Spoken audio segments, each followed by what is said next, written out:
Hey everybody, welcome to Wacky Weekend Lite, the Artie show without Artie.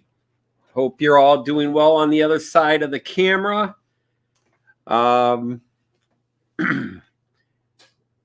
It's so weird because we do get a slightly different audience, but we have a lot of crossover from people that watch my live stream on Friday and then come to this show, which is why it's Artie's show and not mine. I'm definitely better today than yesterday. The cold seems to be slowly fading away. Hello, Eric. Hello, Andy. Hello, Chris of the Valleys. Don't have really a lot planned. There's one thing I haven't really talked about since we got back from Getz. Last week was the first show back from Getz, and I was showing a lot of the stuff that related to what I picked up from Herb and some other things. Some of the things I brought back from Getz. I got some great stuff in the UK. An awesome new Mallard, courtesy of Mr. Andy the Hot Dog Pilot.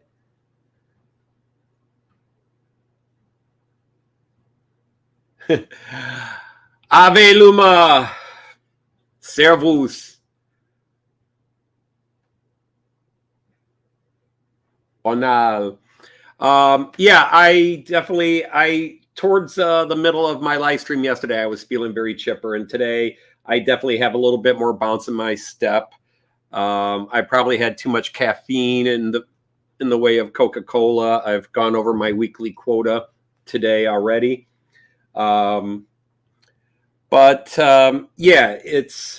I got a couple of things I wanted to talk about. I had thought I would do something, and I decided I probably am not really here to try to do it. But I did want to share some things with you. Because I did a live stream right after we finished with Getz, and then I talked about it with my Friday stream when we were back and a little bit last week. There's a lot of things. It was just so amazing to meet so many people. And of course, coming home and being sick as a dog for 2 weeks, I didn't have a chance to process it. And now things are processing. And it was so cool to meet the people we met, and kind of sad that there were chances to meet people. Like I heard that from the UK, Andy from Moreland Model Railway showed up to Warley on Sunday, and I would dearly love to meet that chap. He doesn't post on YouTube like he used to, but man, he's a fine modeler and did a lot of great stuff on his channel. Hey, it's Attila. How are you? But and we talked a lot about how cool it was to meet everybody and the generosity of a lot of the people there. Like I said, the Mallard we got from there, from Andy. Hot Dog Pilot bought me this 2012 Olympics javelin that I was eyeing. And somebody anonymously, although a couple of people have prodded us that we should really know who it was. And it's hard. It really is hard to guess, because there were a couple of clues I thought was somebody else, and now they're saying, oh, you got to think this person. It's like, I don't know, was the LNER a clue? And I guess if they want us to know, they'll finally let us know. But we got the dynamometer car from them, as well as a cool little plushy teddy bear for the Flying Scotsman. Hello, Sue from the Southern 6900. Tom from Tom's Merkland Trains. A lot of videos up today. I just commented on the last one just because I've been trying to catch up with a lot of videos because I've been doing some other things. But yeah, there's one gift I don't think I gave enough lip service to, and I wanted to share it. It came in this red bag, and actually it came in a box. But unfortunately, the box did not fit in the suitcase, so we had to transfer it to a couple of bags to fit it into our luggage to get it home. And what it is it is a whole bunch of 3D prints from Mark at Model Railway Fantasia. And I was thinking maybe of trying to start putting this together live on camera, but then I just realized I don't like working on camera. I don't like doing stuff on camera. But it's an actual German-based tower. Some of it is. And there's just so much in there, and unfortunately things got scattered. And but it's a signal box and water or cooling tower, I forget which one, and just all kinds of cool stuff that go with it. And it's just obviously it's got all this protective framing to help keep things in line. And that's not even the start. That's just one of the biggest. All kinds of container wagons that I can paint and put whatever decals, as we say in America, or decals, as they say in Germany and over there. But just a whole bunch of these. That's 2 right there. 3.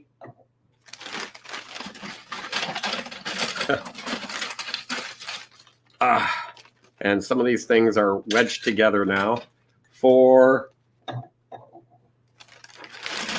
And when I got home, I set this down here and set it aside. A 5th one. So those will be very easy to paint up. And now doing the decals, that's not my favorite. That's not my favorite. But if I can get the right color, maybe do a whole bunch of Hamburg Süd, because I do like Hamburg Süd. And I've only got one that's in the proper color and size. The others either have the wrong shade of orange. So that would be cool to do. All kinds of windows in that to go in this tower set. And I have not sorted this out. And unfortunately, there's not instructions here. There might be something online, or maybe even sent me a link where I can go online. But the other thing is he pre-built one. Whoops. See, even comes with all these attachments you put on the building. That's just amazing. Oh, you got the last ones. Decos in the UK, I think. But yeah, I want to get building this, but I want to get the one. But where is it? Where is it? You.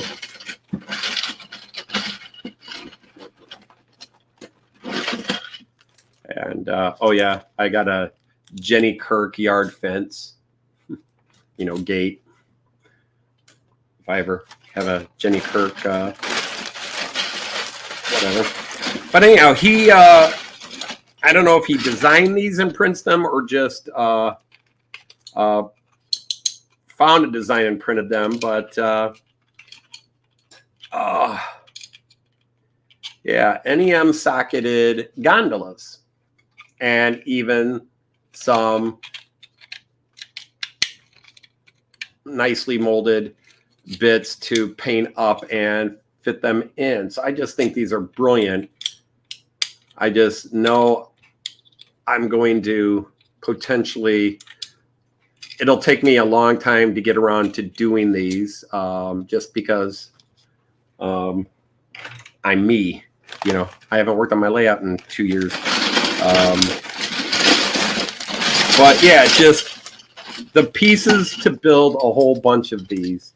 And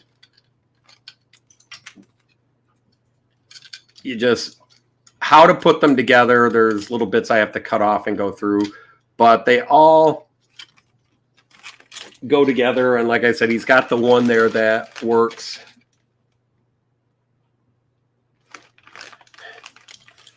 We always call them decals in America. I always call them decals. And the water transfer ones, the best ones are the ones I hated the most when I would build model planes and ships, and then just try to get them in right and tear them halfway because I either soaked them too much or not enough. And I was never good at it. But then again, I didn't put the effort in because we were going to blow half of them up. I built models to blow up. Sorry to say that, but we used to do World War battle scenes with firecrackers and ships and little wade pools and torpedo. Hey, I wonder what happens if we throw an M80 in the pool under that boat. Oh, look, Titanic. What, too soon? So yeah, just, so yeah, it looks like I've got 6 containers and then just all kinds of stuff here. It's going to keep me busy for a while once I get going. And I was thinking of doing it live on camera. Hey, Mark from Zantec, how are you? Latest perfume, midnight in a Sydney weightlifter's jockstrap. Great.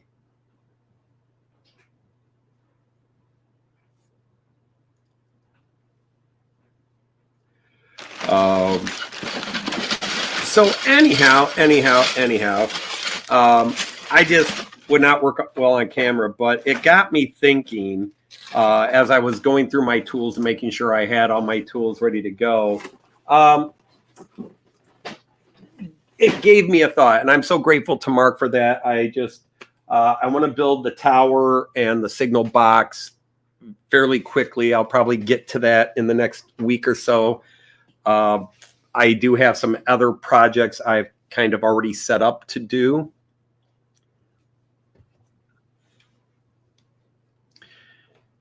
Yeah, I saw, Mark, I saw that you did one of your live streams with your truck videos.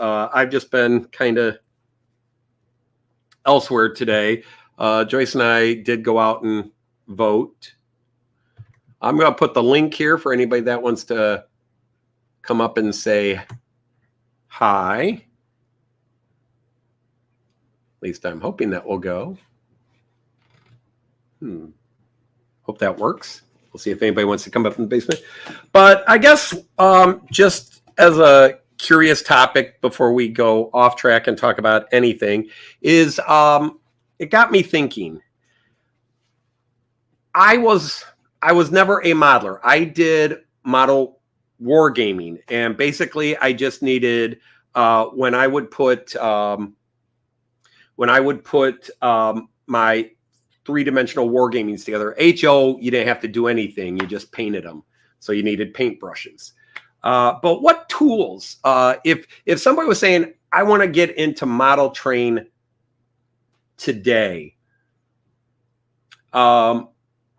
besides getting track, train, and controller, what are some tools that a model train person would need to have ready to go? And assuming this person is a novice, like they've never even, they might buy used, they might buy new, but they're just, I want to get in the model train hobby, and maybe you've talked them into, okay, well, depending on how much money to spend, go on secondary markets, go onto eBay, buy a cheap set, Toys R Us, $69.99 little HO thing, or, you've talked them into whatever scale. But, hey, Marty's Train Shed, how are you? So my attitude, my first thing is, if you're getting into modeling, for trains, because you're going to maybe want to clean or access them, you start with a small screwdriver set. This is actually Merklin's official beginner's tool set, which I was a beginner and had Merklin, so I got a Merklin's beginner tool set. And it comes with screwdrivers. It even comes with mini sockets. And then a couple of different types of tweezers, including the reverse pressure tweezers, where the tension keeps them on something. I always like these. The pressure is on, and you actually have to push it to let it go. Very, very useful and ingenious.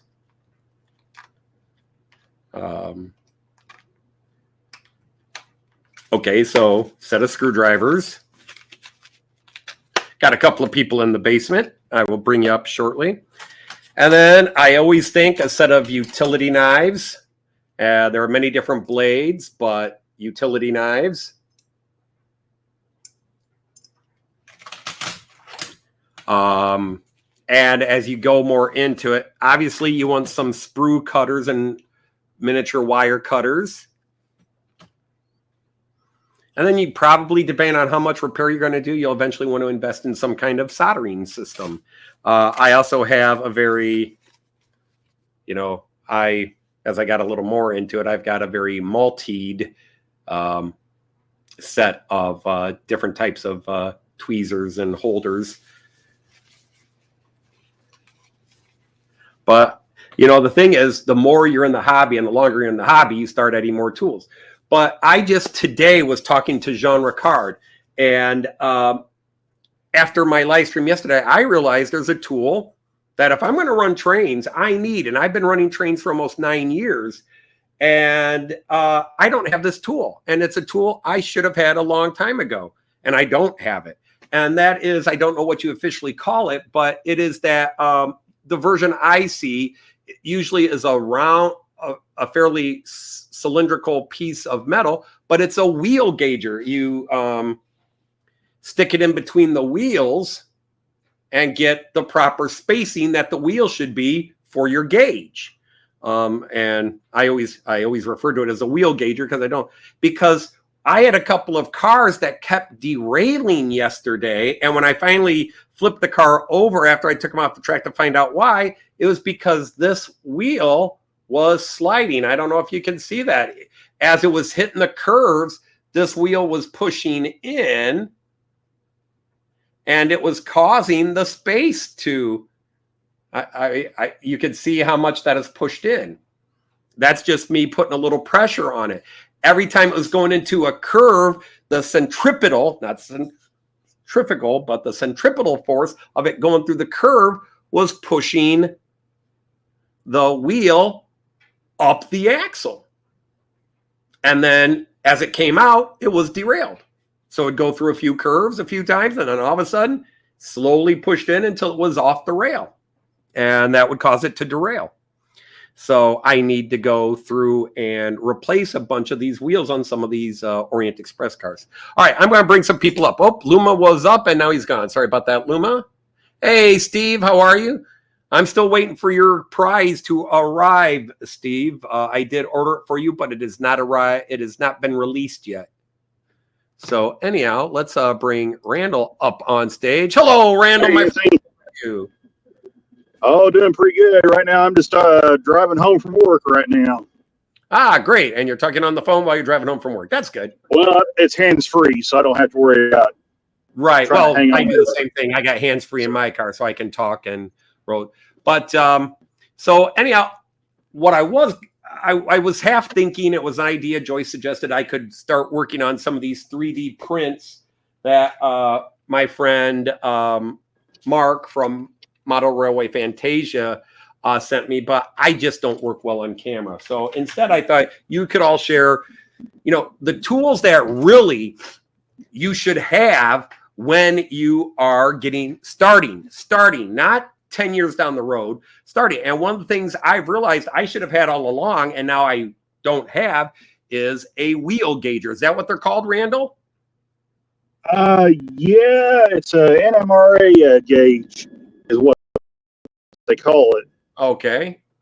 Checks to make sure you talk about one that checks to make sure the wheels are engaged and everything. Right. Yeah, they call it an NMRA gauge.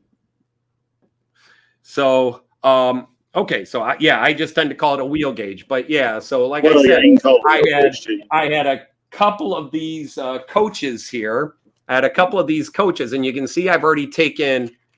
You can hopefully tell by how nice, clean silver that is compared to the other end, which is a little dulled.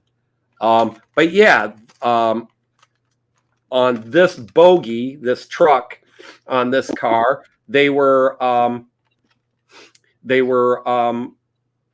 pushing in. They have whatever held them in place. I believe these are insulated, so the little rubber or plastic gasket over years has kind of worn away, and the wheel was riding up and down the axle, and they kept derailing. So I need to go through and replace them. All right, Eric's got to go to bed. All right, good night, Eric. So to me, a wheel gauge is something I would say, especially if you're going to buy used stock, have a wheel gauge or a wheel spacer or an NMRA.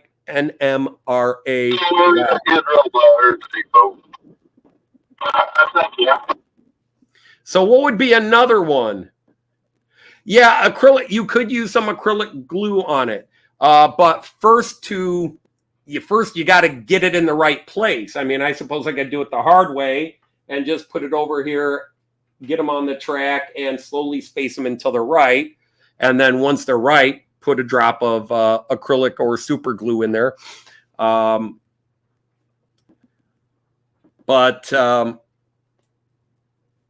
Again, you got to start with making sure they're spaced correctly.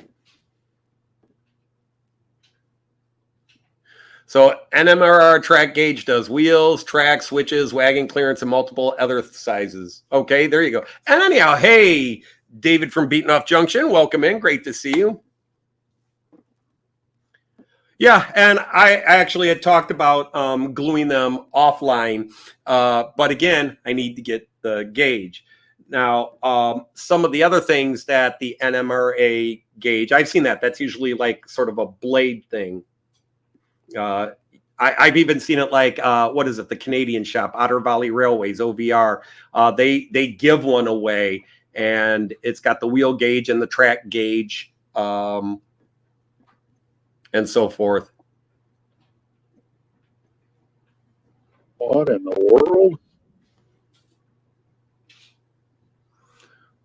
And then somebody mentioned the spare hands, or the clips, the alligator clips, as we call them.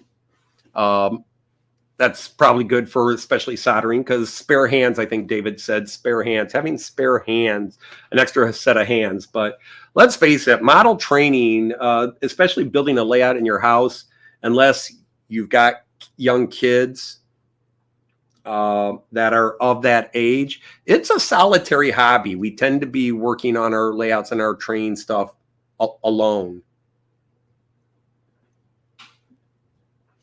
And that's both a good and I think a bad about the hobby. Obviously, if you live near a lot of guys into trains, especially in a town or an area where trains are a huge part of the industry, and you got a lot of people, and there's thrift shops and stores and clubs where you can go to the club, there's a lot of that. Get the ones with the magnifiers on it. Yep, I actually have those. I have one of those. Actually, it's over. You can almost see it. It would be, which way is it from there? Nope. Here. You probably can't see it, but it's on the countertop there. I'll bring it over.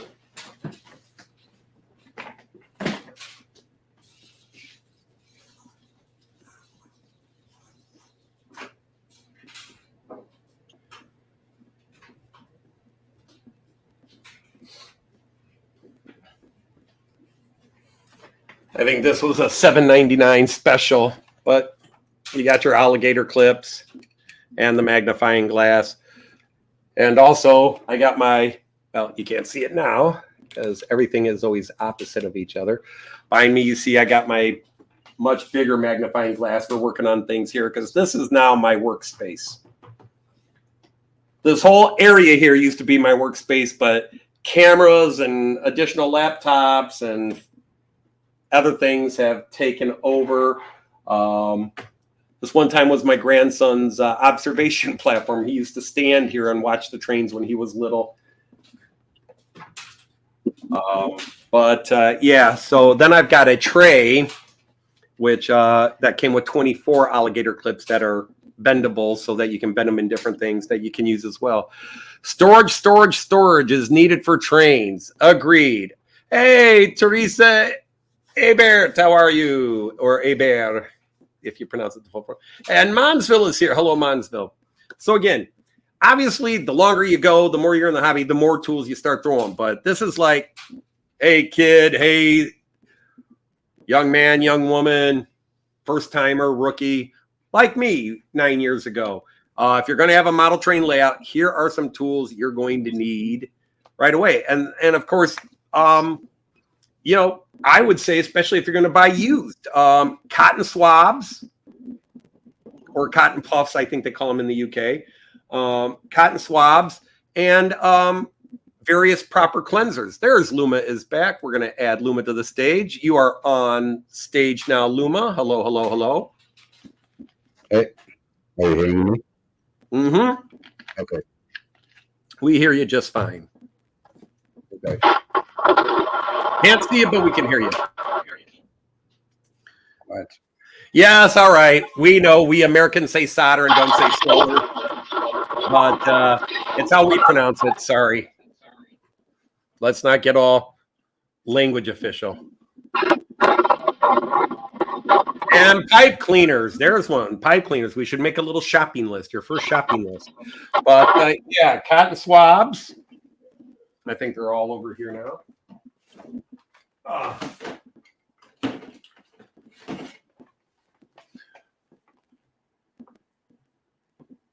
Cotton swabs. I've had this going for about a year now. And then all different types of cleaners.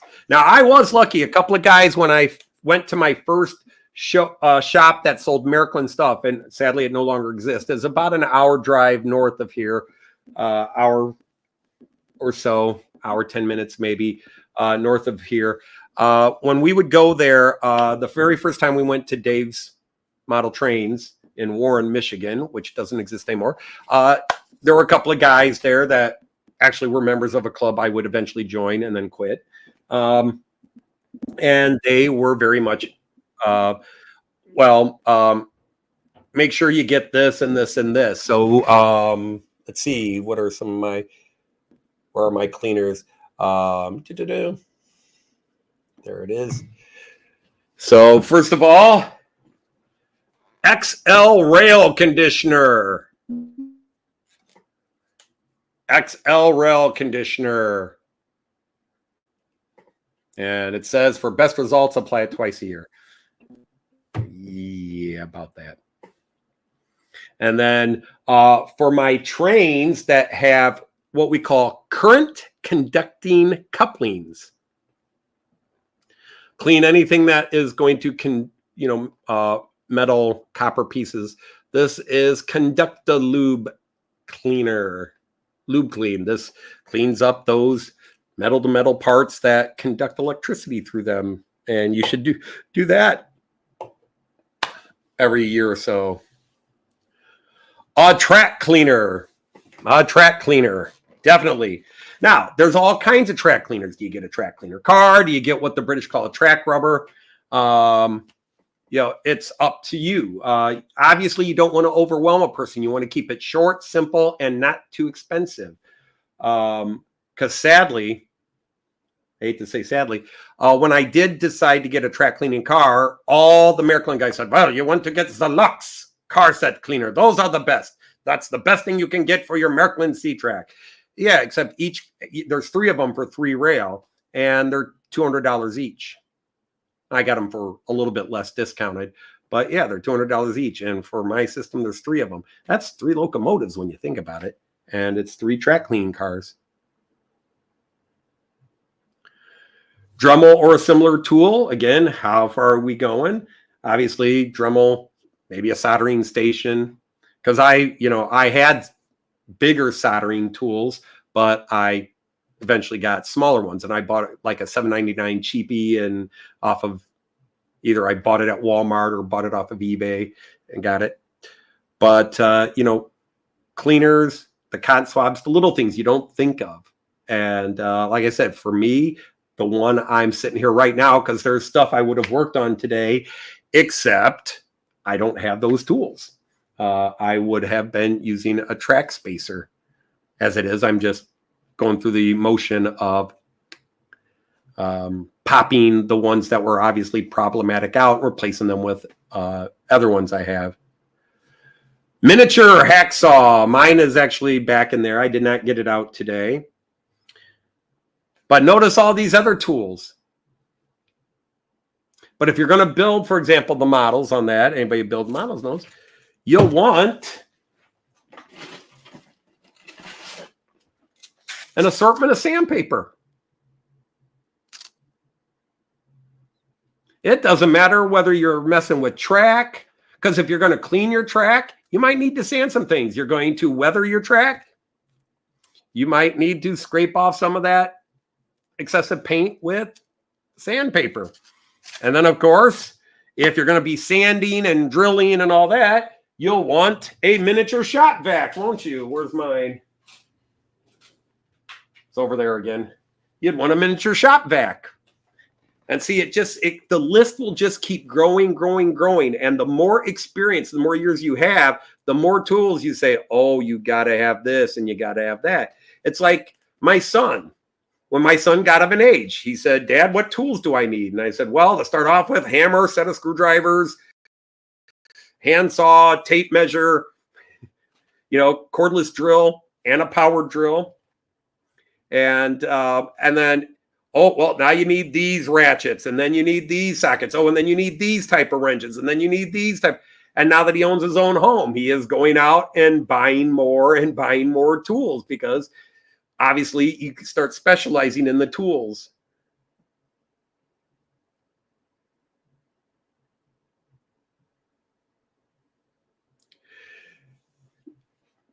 Marty, now you bring that up. I'm going to play devil's advocate here. It literally is split 50-50. I am in your camp. So I'll say that first of all.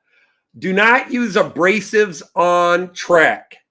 However, the amount of damage is so minute, you would have to be sandpapering it daily for weeks and weeks and weeks to do even remote damage to it. But over the long run, the abrasive stuff can damage it. But I have seen, I can point to so many websites where they say, oh, the abrasive, the old hard rubbers used in the UK do not do that much damage to track. And other people say, yes, it does. It's also a combination of what percentage of alcohol are you using or this. CRC 26 is definitely one of the most recommended for that. I use rail conditioner, which is just another version of CRC 26, because I think in the US, CRC 26 is not allowed. We have to have something else, or I might be confusing it with something else. But this is my rail conditioner. But otherwise, I tend not to use any liquid cleaner. I have a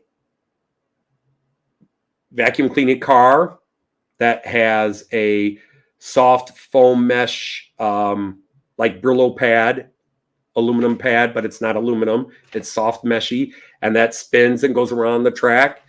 And then it's got a buffer part with it as well, and then a vacuum comes up and sucks up all the stuff it winds up. And then the other cleaner I have is a combination. I have, believe it or not, a chamois. This is my track cleaning chamois. You can see the track rail marks on it. Probably needs a bath now. But I have a chamois that I'll use, or I will use this. This is definitely about time to replace, but this is hard foam. This is, well, I shouldn't say hard foam, but it is foam, kind of like foam rubber. And this stuff works a treat. Now, yes, it's black. You go, how do you know it's clean the track? Well, you can do the simple way, which is rub your finger on the track before you push it on, rub your finger after it, and you'll notice the difference. These work great. They're non-abrasive, but they do scrub up the grease and grime off the top of your rails, as well as anything out there. And if you want, I usually add a few drops of this into it when I'm doing it. You can use whatever fluid you prefer. It does absorb into this stuff, and then you just go along and rub.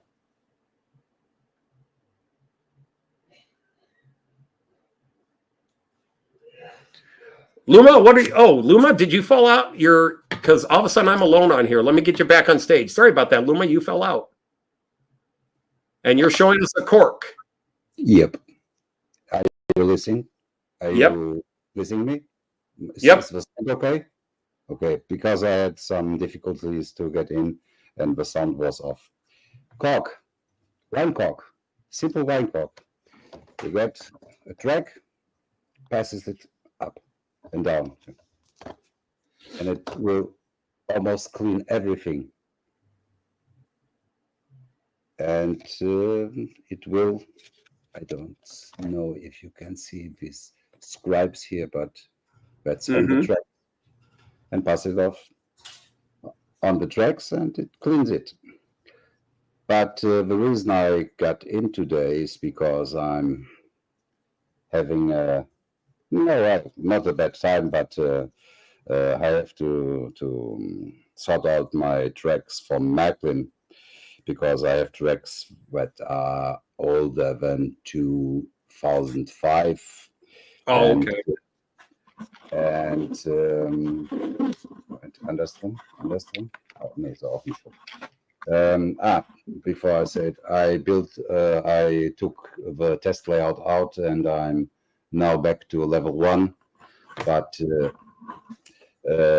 as I was going on to do this, I had the nice time already that the C track is going apart. Oh, right. Yep.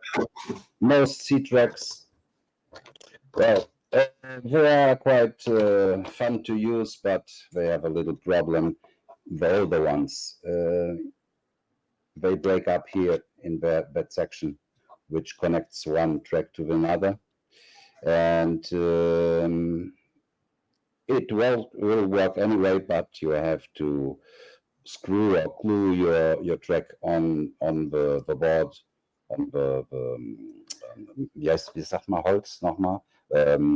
Madele. On the board, on the way you will put your lines, and I had the idea not to do that, but now I'm forced to do that because with time, these tracks, which are not so secure, will move not only with the weather but with heavy trains, heavy locomotives. Oops, all right. Good night, Marty. Hey. Okay. Ist es ein bisschen besser? Ja, okay, jetzt geht's besser, ja. Wunderbar. Sorry, because I'm always speaking Portuguese, German, and English. English not with my wife. My wife is Portuguese and German when I'm saying things which my wife must not hear. And with you, it's always. I used to do that myself until my wife learned German. Well, yeah, but now she knows what I've been saying, and we're still married. So I guess it's okay. Yeah, okay, that's okay. You can also say sexy things in German, and she will like it. In German, well, that's the problem. That's the problem. The bias is German. Even nice things in German sound like you're mad. Ich liebe dich. What'd you call me? No, I said I love you. It's not so bad. You can and in say, French, I can say tu veux la tête du merde, and you're like, oh, that sounded so beautiful. What did you say? I said you've got a head of shit. It's the tone of your voice, of your voice, which makes the difference. There's that too, because of course there are sometimes where German is the right way to say. Opera. A lot of opera is in Italian, in German, and in German, most people enjoy it, and they are screaming. I have been to German opera. Yes. The last opera I went long time ago, I was quite sure there were no rats in that space for a mile because they were already long gone. Nope, I saw Der Fliegende Holländer Der Fliegende Holländer, and it was performed live on a boat on the Bremen River in Bremen Harbor. I saw the Flying Dutch, but it was in a football match between Germany and the Dutch.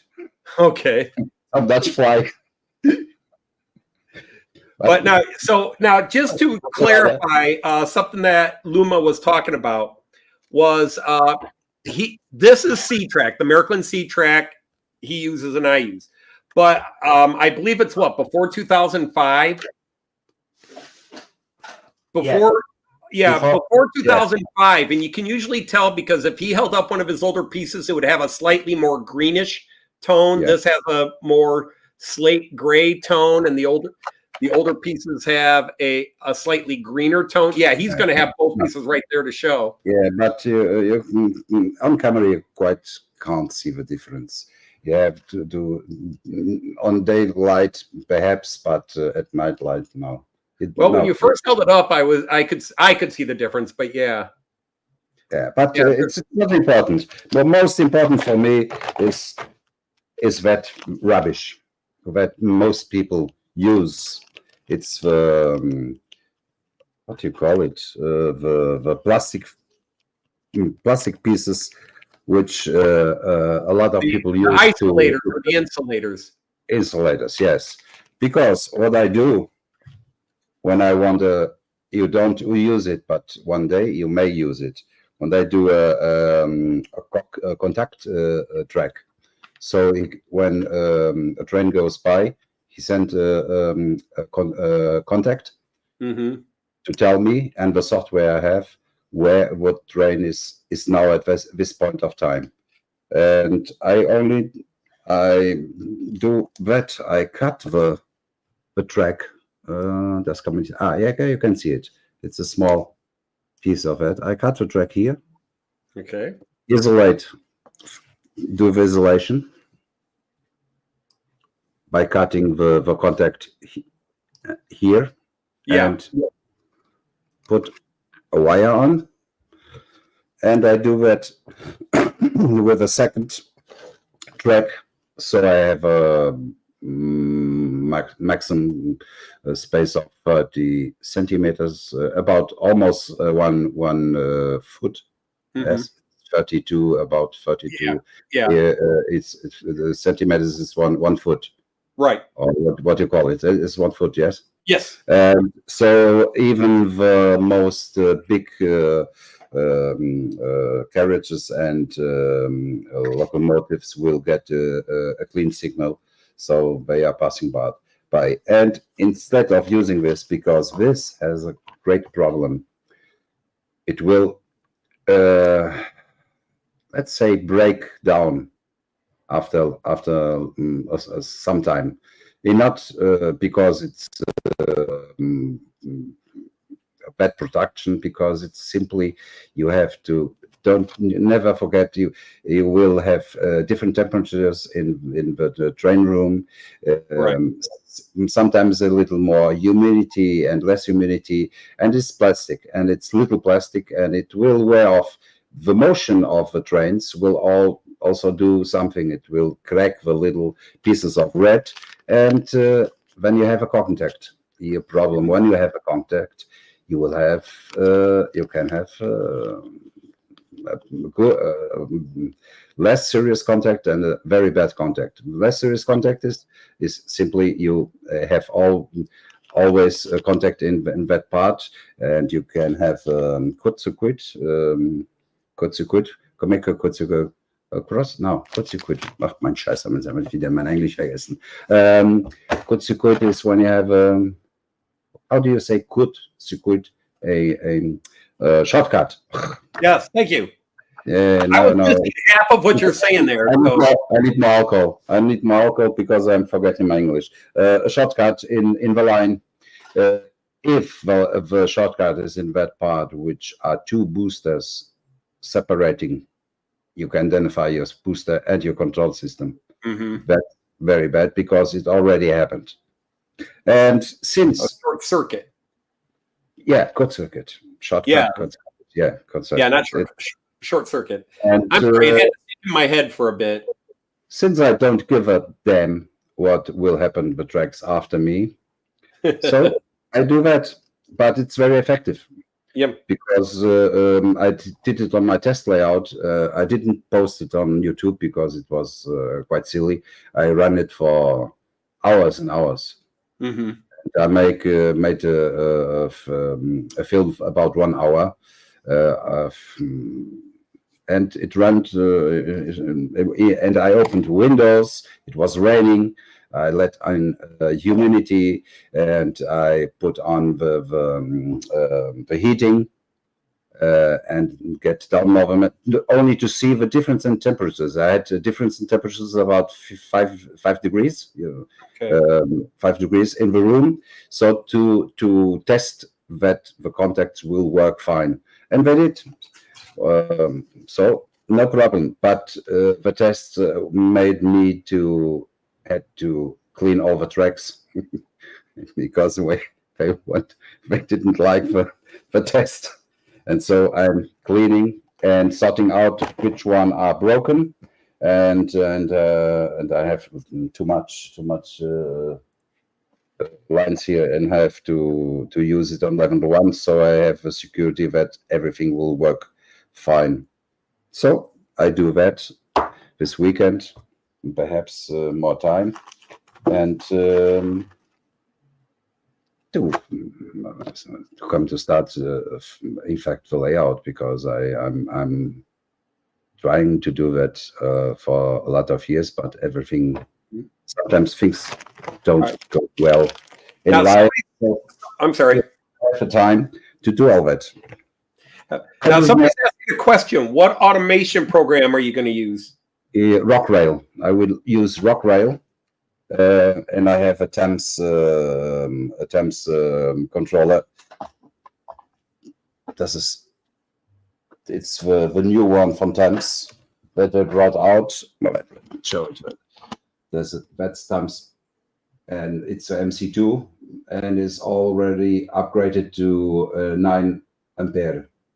Okay. So I think 9 I can surely run with 3 lines. I will be able to run 30 trains without needing any juice, but not at the same time, because there's no lower layout which will. And Rockrail is people know that Rockrail is always many English guys use it in our days because it's a software. It's going to the big one.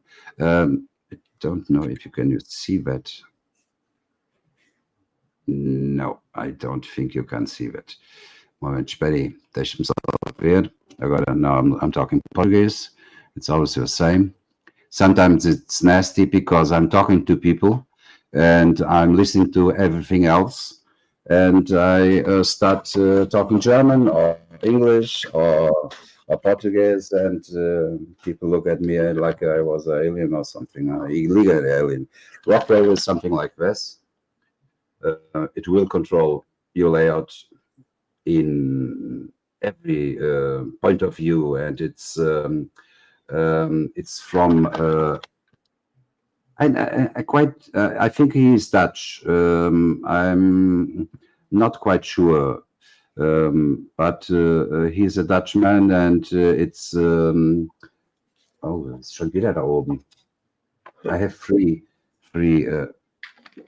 Oh, jetzt ist es weg. Okay, wunderbar, sehr schön. I have a problem with my Linux. There was an update and so, okay. Ist schon wieder da und jetzt wieder weg. Okay, wunderbar, keine Ahnung. Well, it doesn't matter. So it's quite a capable software. You can do a lot of things with it, and it will work fine. I'm still learning because it's very big software with a lot of possibilities. There are people doing things with lighting, room lighting, and software, the Pi generation. That's what the computers they do, and they are controlling with remote control. We will get to the point where they will be able, because we will able to control a train from not from the computer. It's like when I in Portugal and I can control that the train is running in Germany. Okay. They do a lot of things because it's a free-minded software, and you could do a lot of things with it. And I hope it will go on for a lot of years. I think so. And there are hundreds of people involved in this. And I tried it out, and it worked very fine. It's like the ones you pay for, but this is not paid for. It's you can pay 12 euros for some special gigs annually, and that's all. And so I'm testing this all the things I do with that software, and to hope to get at the point that we're having running trains here, which I long for some years now. Right. But, so I want to go back to one thing you were trying to demonstrate, and then we went on further. So anyhow, with those of us who use Miracle Track, it's well known that before 2005, Miracle was using a plastic, and the plastic they use decays. It turns hard and brittle and breaks easily. Now, my kids, when I got into the hobby, they bought me the new stuff. But then when I began to expand and they have a lot of money, I started buying used stuff off of eBay. And a lot of the used stuff was the pre-2005 track. And yes, that stuff fell apart, and that made a rule for me. I never bought used track off of eBay. I didn't want to take the chance. I always buy new track. But yeah, they crack everywhere because the way you have to... First of all, one of the odd things is the nice thing about the Miracle system, like any of these, it snaps together. And when it snaps together, you have to pull on this pretty hard to separate, but that's what happens. People think to take it apart, that you want to pull on it hard. That's what helps break it. To pull it apart, you put a little bit of finger pressure right on the seam and you break it like a V. You break it this way and then it won't break. But that old plastic, it decays. And if I could drop a loco on this track and it won't break, but the pre-2005 stuff, a loco tips over, it will crack. Yeah. Yeah, there you go. Yeah, these two was connected and fell to the ground. And when I say fell to the ground, this was about 1.5 foot, about 53 centimeters. Okay. And they broke up. The plastic broke up. So it's a learning school already, because you do trains, but sometimes you get setbacks. And my setback is about it's past 2,000 euros in tracks, because it's not only the tracks, it's all the switches too. Yeah, I don't want to even begin to add up how much I've spent on track. Yeah, but it broke up too in several places, and the fun of it is not. These are about 15 to 18 euros, or now probably up to 20 euros. The basic standard short turnout. Yeah, you can get it cheaper. I get it cheaper, but that's the list price. Yes, it is. Okay. Yeah, so you're talking $15 to $20 for that turnout, but then add the motor, another $18, and the decoder, another $25 or so. And yeah, each of these, anytime you break them, it's a pretty penny. The problem with these ones, older ones before 2005, if you try to put in the motor, the place where you screw the electric part breaks, so you can't use them with a motor. They are useless. If you want, if you do a layout with like me, where I have switches without motors because I don't give a hell. Okay, but if you want to do it right, you will use switches in all. You will have motors in all switches. So I have about 15 switches, which I cannot put the motor in because all the plastic is breaking. And 15 switches, it's well, it's okay for me because I will have about 27 switches without the motor. So okay, who gives a hell? But it's a learning stage. It always When is. I told you some time ago, trusting Macklin is something.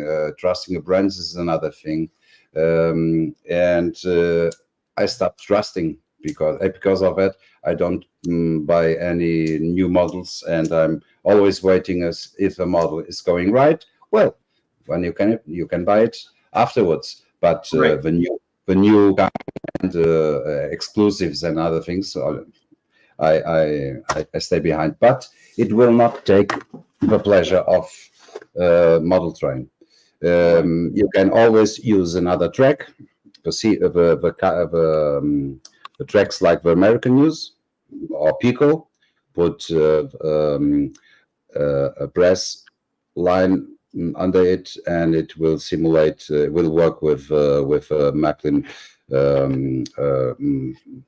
Material, but there's always the problem with the old from the 60s and 70s old carriages and locomotives.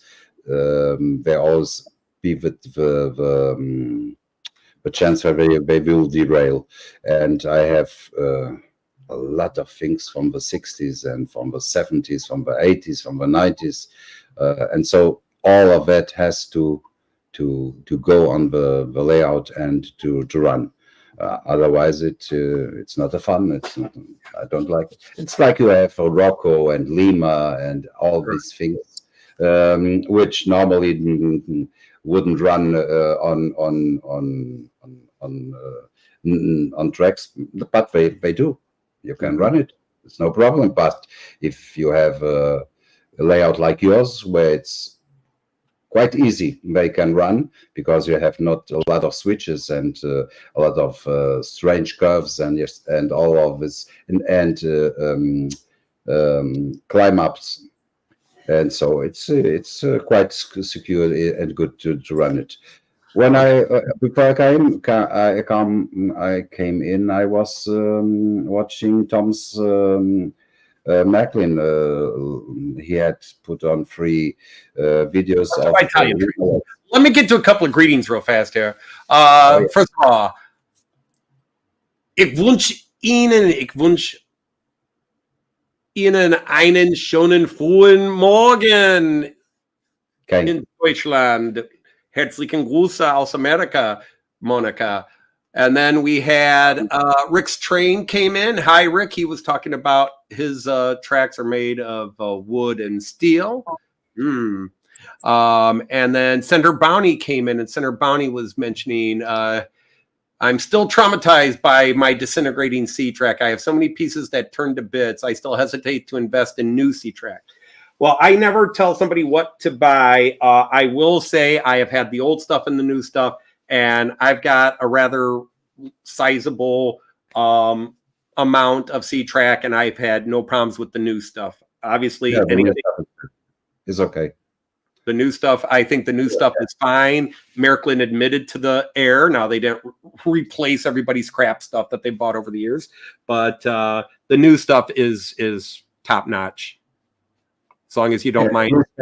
At least for the next 30 years. Yeah.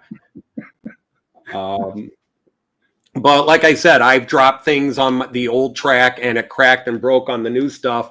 I bent a rail, but not broken the track. Yeah, that's good. By the way, Randall, you are on screen if you didn't know that. Yeah, I know. Yeah, I know. Sorry about that, Anthony. I was just coming home with like 3 or 4. There's 3 or 4 spots where the signal just dies coming home. So But it's just there's so many, and the thing is, the more we have experience, and the more things we built, and the funnier things the wilder we build, the more basic tools we say, oh, you've got to have this, and it's like, what should somebody have starting out? Do you tell them to get everything starting out so they're prepared? Because I remember guys were telling me, oh, and make sure before you go any further in the hobby, when I had one train and a 4x8 table loop of track, make sure you got all these traction tires, and make sure you've got spare wheels, and get the Rocos and not this brand, and make sure you got all this. And it was just so overwhelming. And they were like, okay, just start simple. Make sure you got the new track, not the old track. And yeah. So one thing, don't buy C-Track secondhand without checking the date that's behind the track. So you can be sure if it's, 2004 is already not so bad, but surely from 2005, if you buy it secondhand on several places, where can buy it, eBay and all the places, but you have to be sure it's at least from 2005 up. So, and then you will have, in my opinion, you will have no problem unless the dog will chew it up, like my dog. There is one. Oh, there are things that can happen. Yes, you can have cats hop up on your track and piss all over it, and then your track may not function properly. But let's face it, when the inventors are sitting around dealing with things, there's nobody in the Märklin design shop, the research and development, going, Klaus, we need something that can repel the cat puke. Oh, I could tell a story about that. Müssen wir etwas dazu tun. If the cats are puking on, we've got to have something that will stand up the cat puke. There's just going to be something they missed. It's not on their top 100 priorities of the track. But yes, I don't think any company. I'm waiting for the company to say, ladies and gentlemen, welcome to Dodge Tracks. Our latest HO scale tracks are dog tooth and cat puke resistant. They have been tested thoroughly over 10 years with a bunch of rabid animals we keep back here half-starved and insane, and we can vouch that they still run and maintain 98.3% of the signal strength from when it was first opened out of the package. So get Dodge Track, dog tooth and cat shit resistant.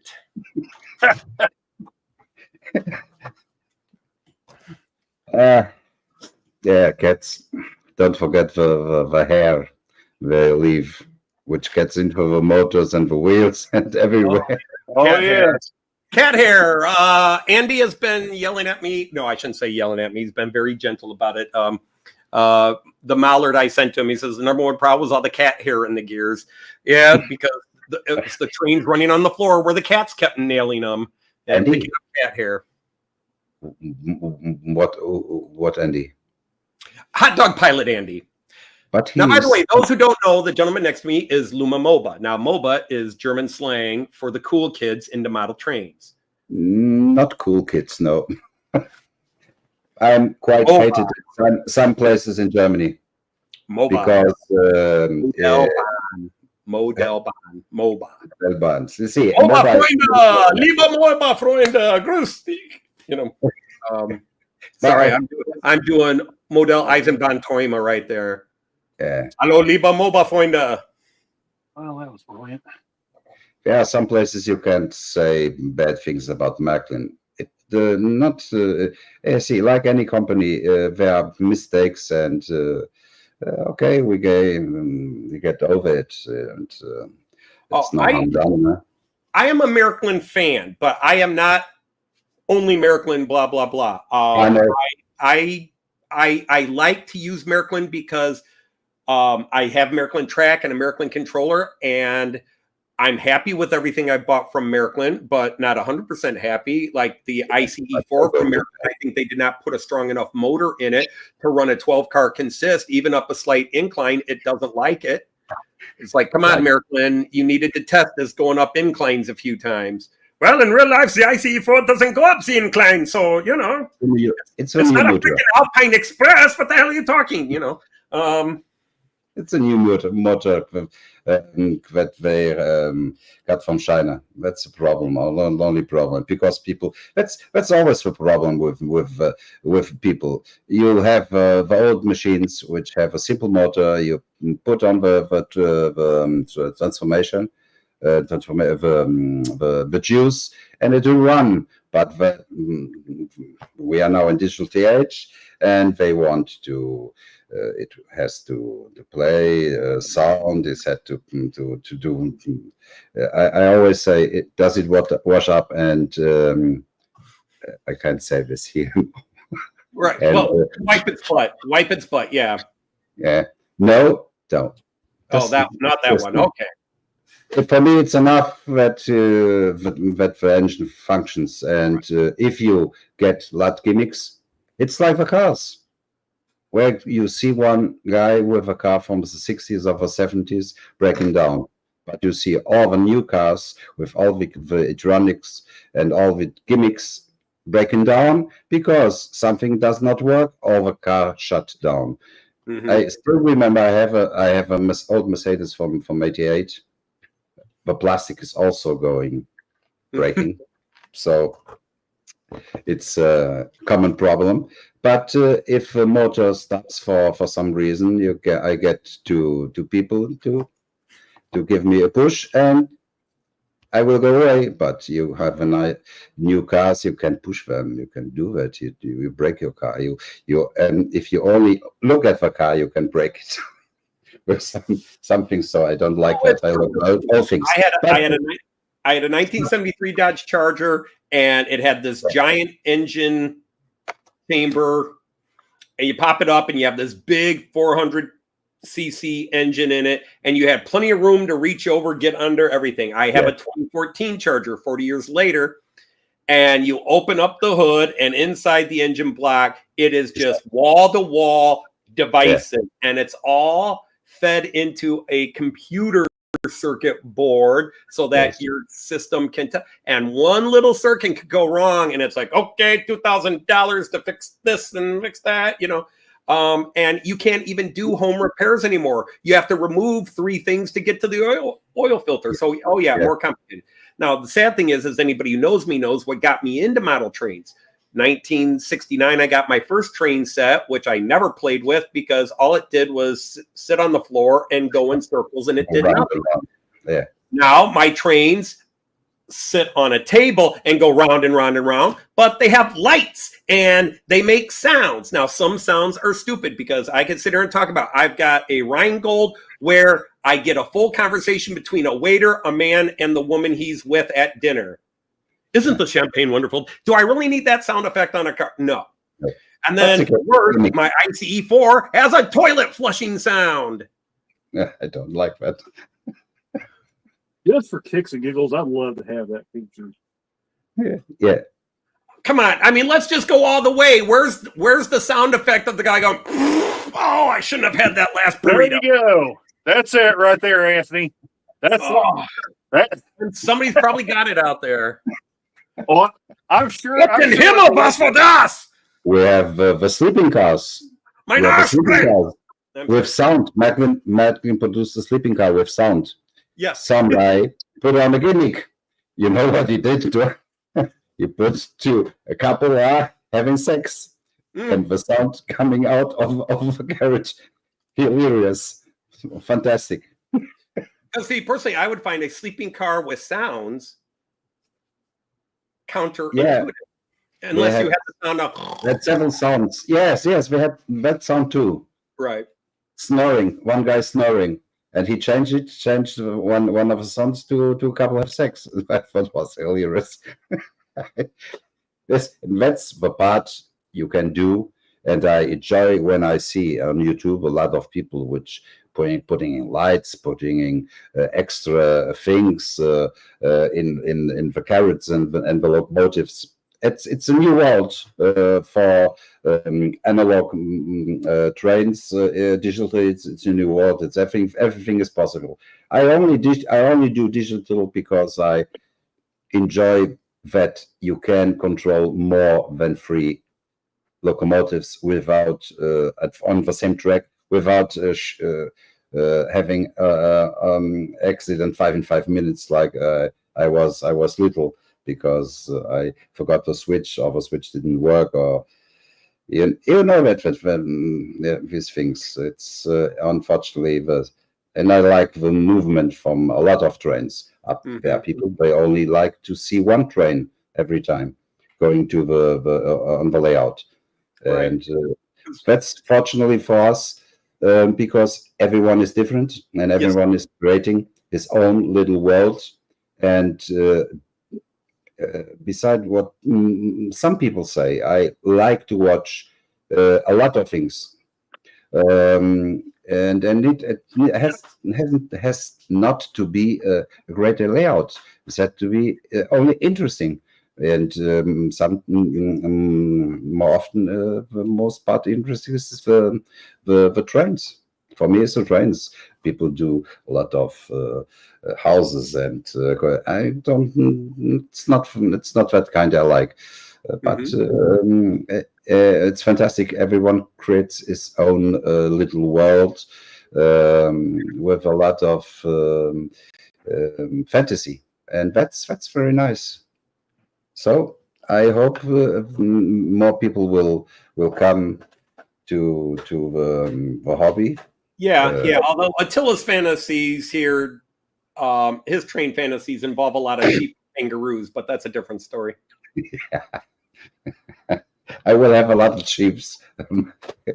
If I have a space, I will have at least 50 sheeps and going around, and maybe a kangaroo. So. But yeah, it is. I mean, the hobby it's got to have the appeal to the broadest range. If it's going to stay and grow, anybody, Right. You can't get into a mental competition of, well, I don't like what that person does, or I like what this person does, or this is how you do it. In the end, if your trains run and you're happy, that's what it's about. And like I said, I like the bells and whistles. Now, the funny thing is, when I'm running on my live stream, I have none of the bells and whistles on. I could happily have I could do happily all analog trains and do what I do. But I do like having the bells and whistles, which I will play around with when I'm not doing a live stream. Because if I do the live streams here, Monsville says, did you miss anything? On this show, you never miss anything. We just, somewhere along the line, we talked about all this before. We started off, I just came up with an idea. Let's talk about what you would think are important tools for a beginner into model trains. And we quickly had some ideas, and then we kept expanding, and then we sidetracked because that's what Wacky Weekend does. Yeah. If we were a serious show, we'd have serious people doing it. Instead, you get... Oh, that's bad. Lunatics. If you see me involved, it's not a serious show. Or it won't be for very long. Will you bring your helmet from the first war, Williams? Oh yeah, I actually put most of my props away, but I've got the helmet. Kaiser Wilhelm. Kaiser Wilhelm. Yeah. That has been too fast to be fun too. I lost all my regiment, hit by a tank. A tank? They were hit by those stupid British tanks. They came over the trench, and then we were just... I said, Louis, don't stick your head up. And Louis stuck his head up. Tank rolled right over it. Right over it. You can do... one day you can do... No, you cannot. You cannot because we will cancel you on YouTube. I can't do that one. No, I can't do him. No, that's why I keep it World War I, where there were no bad guys in World War I, or everybody was bad guys. There was a bad guy. He survived, and he fucked up Europe after this. Remember? But okay. Oh yeah. I mean, well, individuals. I'm just saying, as countries go. You was talking See, about, in America, we often get taught Germany started World War I, and I always had to correct that. Germany did not start World War I. don't mention the war. Yeah, don't mention the war. Faulty Towers. Yeah. Don't mention the war. But it was that war. Yeah, but it was. Okay, we're giving you on. Yeah, that was a hilarious episode from Faulty Towers. But you know why we had to wear these? You know why we had to wear these little pickle halbers? They had no vid. They didn't. No, it's because our officers hated us. So they would tell us, duck in the trenches, and you would see this. So we thought we were all safe, and then yeah. And the freaking sharpshooters knew where we were. We lost half the regiment to sharpshooters before we knew what happened. You have to have a sense of humor, the British humor. But This you were talking about. Never mind. Never mind. You were talking about the beginner. Talk about where the Pickelhaube got its who modeled for the Pickelhaube.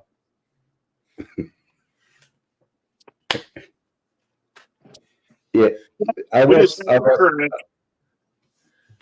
did you say? I said we just had a big crash. Uh-oh. Oh no, an American train crash. Sadly, one of the saddest things I saw in the news, among many things, was in Norway, a passenger train got caught by a rock slide coming down the side of the mountains and took out a train and killed a few people. The locomotive, I think the locomotive driver was killed. Excuse me, was killed, and then some passengers in the first passenger carriage were killed. That's why. Yeah, they had those hats now. They'd have LEDs in them. Yeah, possibly.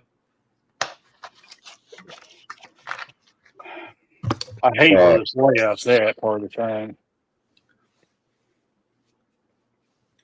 No, I actually have other hats that I picked up or were brought to me and given to me my friends. See, the one I don't like to wear, you might know this. I have a Fopos hat. What? The Fopos.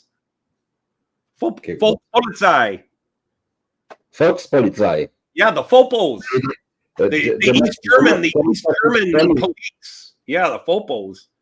Those nasty guys. Those Stasi. Yeah, exactly. Then I got a couple of Luftwaffe officer hats, and I've got a German coat, World War II Russian front coat. I had friends that were in the army, and they were picking them up when they were stationed over in Germany in the 70s and 80s. Eddie, let me tell you something. You remind me of something I had forgot. I went to the East Germany 2 times. With the first one with a class, and the second time privately with a lot of students of my class, and we brought a lot of things. And when we find out one thing, Stasi, Schatzi. Schatzi, it's normally when you are saying something kind to your wife, give him kind to Schatzi. It's treasure, like treasure. Dear. Schatzi, Schatzi. Okay, we had an incident by that because one of the girls loudly said, "Schatzi, don't do that," and everyone started to run. The only guys that stayed behind was the 2 West Germans because we didn't understand what was going on. Luckily, some lady put us inside the house because 3 minutes later, the Stasi was there because we was very loud, but we used that gag with Stasi and Schatzi 2 or 3 times, and we got arrested and kicked out of East Germany because of that. Yeah, they didn't. You know, Germans are not noted for having a sense of humor, although actually they have a great sense of humor. But the East Germans, especially the Stasi, did not have a sense of humor. No sense of humor. No, and especially for Westerners. There were times that you have to bite your tongue a lot. The funny thing is, I had a friend that was doing a student trip, and they went to East Germany. And one of the funny things is, she took several pairs of jeans because she had heard they wanted American jeans. The thing is, being an American, t-shirts and jeans. And when she arrived in there, the military people at the airport, you have 1, 2, 3, 4, 5 pair of jeans, and when they left, you better have 1, 2, 3, 4, 5 pair of jeans. They actually counted her jeans. The second time I went there, I was not the only one. I had 3 jeans and 4 t-shirts dressed over my jacket, big jacket, and we had all kinds of things, of socks and tennis, and we, some of my friends left East Germany in Unterhosen, underpants, because they left all the things, shoes, everything. They had nothing, and the most wanted items were discs from German and pop music and all of this kind of things. But finally it went down, the war went down, and things changed, and luckily to us. And now we have one big thing in model trains, that's Pico. So is was not so good in the 80s, 90s, due from the East Germany, but it became, and now is a great producer of model trains in DC, and some models in AC2. But you are talking, you have a lot of things. I don't have nothing. No carriage. I have one carriage, which I bought. Brendel, what are you doing? Well, people wonder why I don't put scenery on this layout. You're about to find out why. Because the only way to get to those cars back there is to climb on top of the layout, on top of this table. Check, please.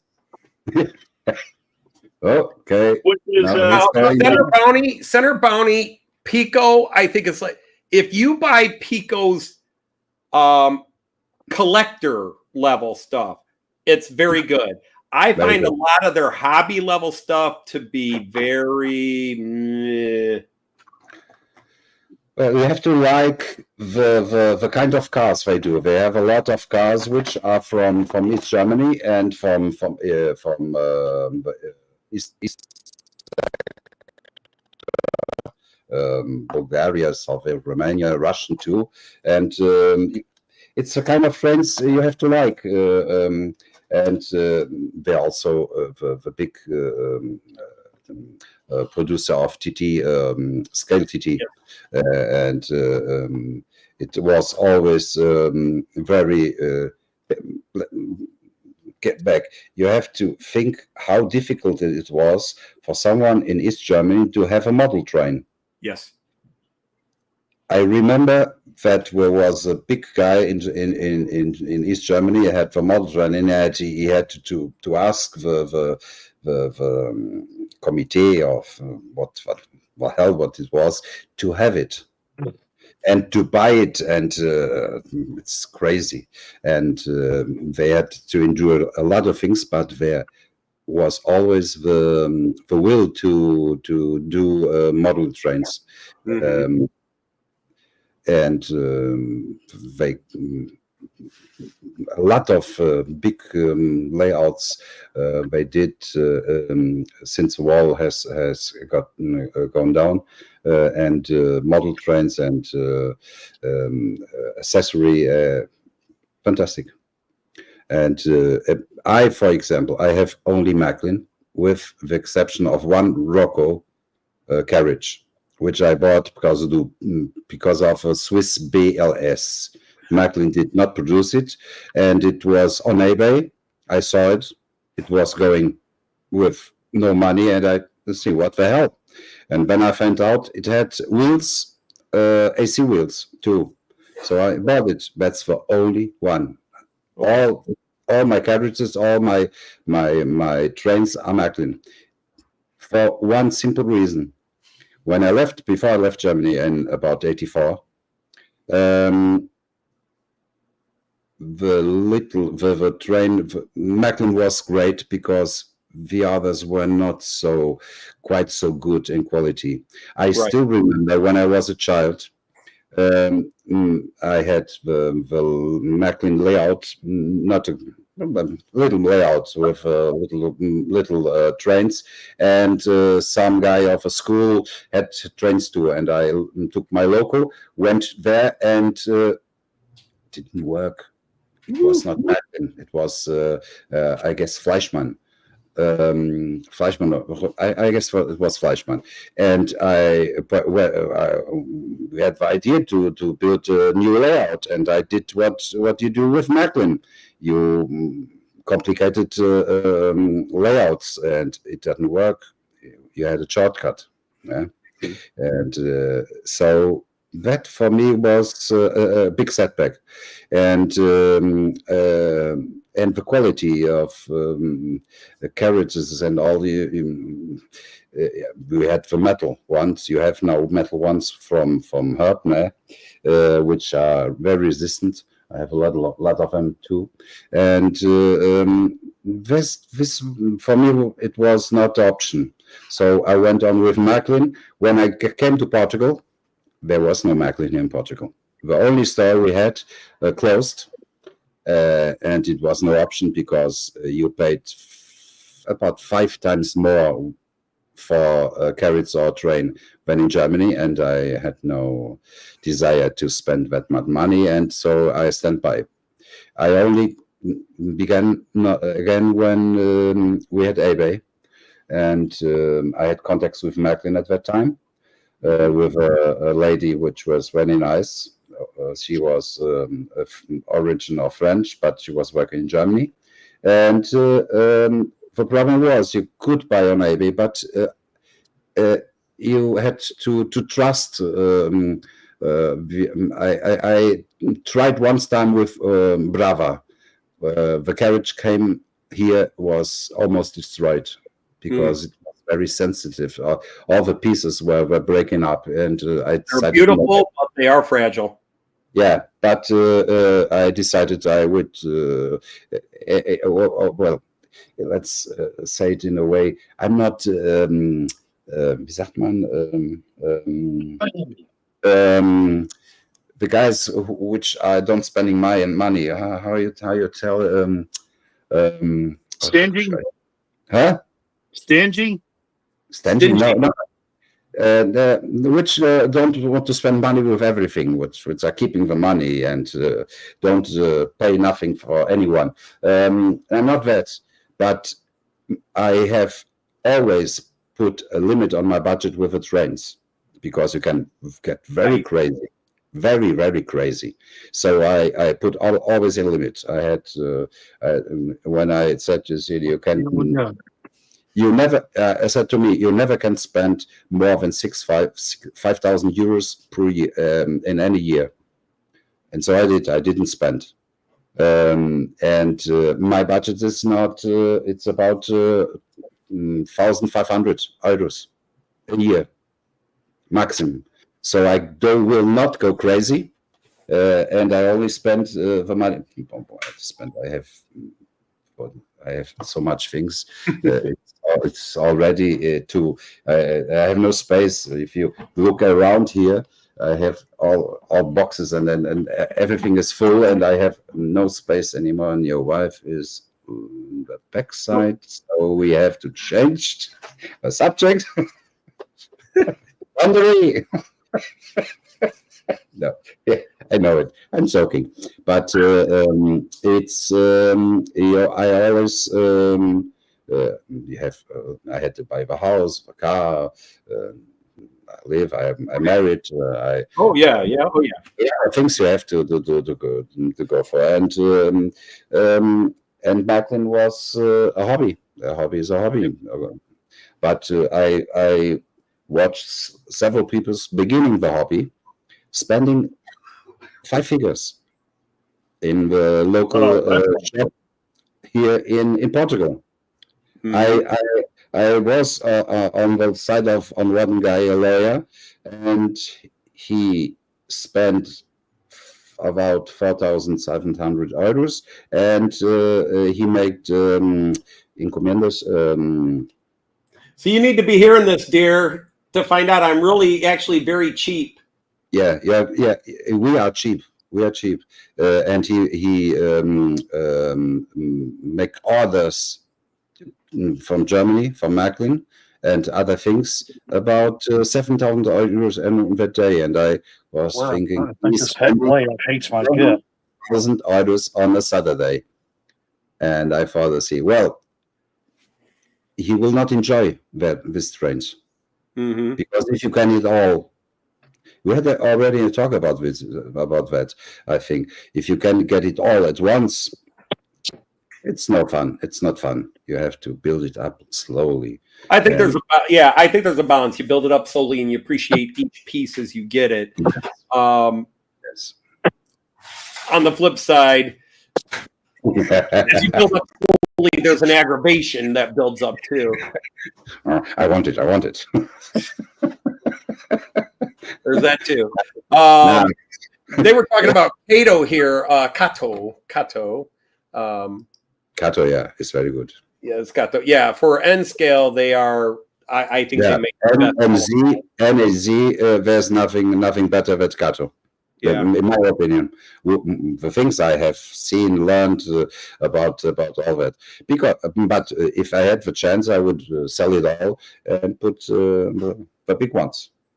If I had the space, I would have the big locomotives. Yeah. Scale Because one. we're all in different parts. You know, Rick types here. I buy one car from trains over budget, and it's there was, you know, it's hard to believe now, but there was a time where that was true of me. Like it was a very strict budget, and I was trying to get enough track. The table was getting bigger and bigger, and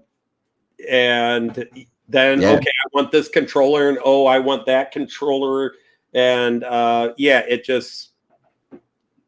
I tell myself I have 40 locomotives too much, because on my way out later on I will have space for, when it's finished one day, about 45 locomotives. Okay. And carriages, but it will only be the half of my collection. But I have excuse. There's error 1, error 2, error 3, error 5. So Right. I started only era 6. Yeah. Only era 6. Only trains I've ridden on. Yeah. And that lasted about 2 years. And then I got the railjet. Yeah, if we have women, no, your wife is already at the upper floor. If women are good, you don't trust men, because men are not trustable. It all depends on the person. I mean, anybody. But yeah, I'm only going to restrict myself to this era. But then, yeah. I was easily my viewers found very quickly that I was easily guilted into stuff like, you need a steamer. No, I don't. You need a steamer. Okay, I should have one steamer. 10 steamers later. Yeah, you have how much steamers?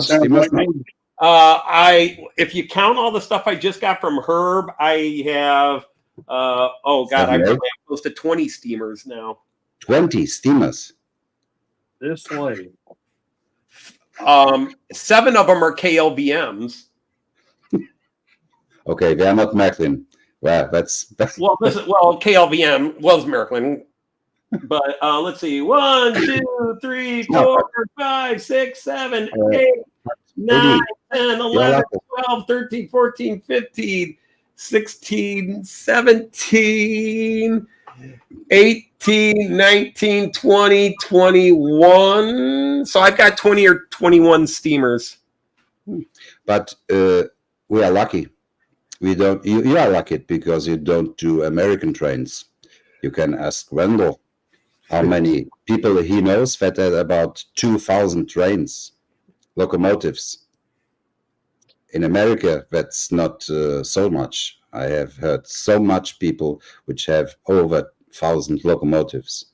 Oh yeah, yeah. I have way too much technically. Yeah. I've doubled my ICE collection here, and I've got a crap load of ICEs now. I've got 2 ICE 4s, 4 ICE 3s, 3 ICE 2s, 2 ICE 1s, an ICE experimental, an ICE Amtrak, and a partridge in a pear tree. Yeah, I have no ICE. What the hell is the problem? Because I left Germany, there was no ICE. Yep. I didn't catch it, and I'm not. I enjoy ICE, looking at the layouts, no problem. But for me, it's not a train because it's like rail car or whatever they call it. Yeah. Yeah, they're all equal.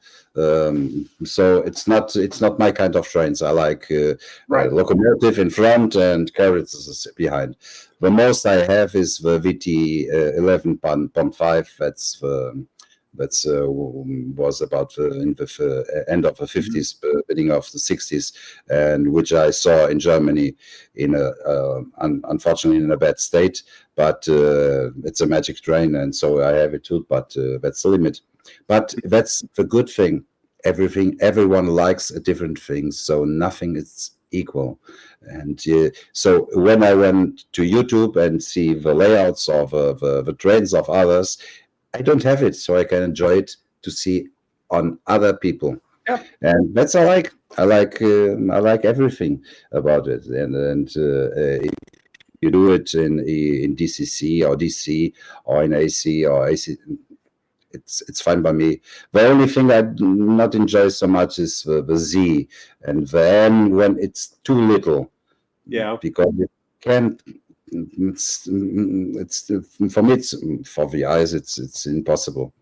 And I think Randall would enjoy the scale 1, so he has not to climb on his layout. Well, I did have to sort of climb on it. Sort of climb, yeah. Well, it's time for me. It's about 1:40 here in Portugal. Yes. Yeah. Yes, because the clock has already gone back again, right? It's already gone back. Yeah. It was about 2 a.m. to 1 a.m. So we went back. You have 1 more hour to do your stuff. I'm already 38 minutes over what I usually plan. I plan on an hour, and the last 3 weeks I've gone close to 2. Hey, we just enjoyed the conversation. I just wish my stuff would have cooperated more, where we could have had some more train rides. Randall, there's a problem. You hit an age where your stuff just doesn't cooperate. Ain't that the truth?